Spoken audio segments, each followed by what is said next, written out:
സർക്കാർ ജീവനക്കാരുടെ ക്ഷാമബത്ത 10% കൂടി കൂട്ടി ഉത്തരവ്. കഴിഞ്ഞ മാസം കൂട്ടിയ 3% പുറമെയാണ് ഇതോടെ മൊത്തം DA 35% ഉയർത്തി. വിവരങ്ങളുമായി അർജുൻ രാജ് ഉണ്ട്. അർജുൻ രാജ്, സർക്കാർ ജീവനക്കാർക്കൊരു തിരഞ്ഞെടുപ്പ് ലോട്ടറി, വിവരങ്ങൾ. ശ്യാമലി, കഴിഞ്ഞ മാസമാണ് സമാനമായി 3% വർദ്ധിപ്പിച്ച്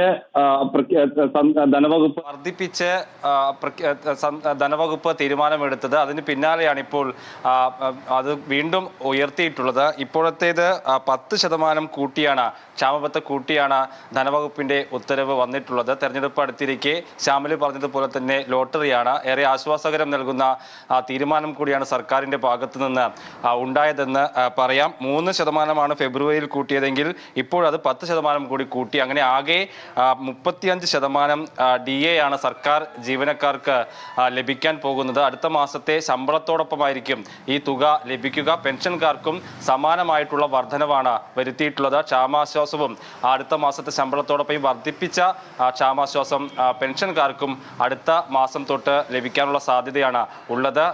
ധനമന്ത്രി ബജറ്റിൽ പ്രഖ്യാപിച്ച തീരുമാനം കൂടിയാണ് നടപ്പിലാക്കുന്നത്. ഈ ജീവനക്കാർക്കുള്ള DA DR വർദ്ധിപ്പിക്കുമെന്നുള്ളത് ബജറ്റിലെ പ്രഖ്യാപനമായിരുന്നു. അത് കഴിഞ്ഞ മാസം വർദ്ധിപ്പിച്ചു. തൊട്ടു പിന്നാലെ ഈ മാസം കൂടി കൂട്ടി സർക്കാർ ജീവനക്കാർക്ക് ആശ്വാസമാകുന്ന സമീപനം സർക്കാരിന്റെ ഭാഗത്തുനിന്നുണ്ടാകുന്നു. ശരി അർജുൻ.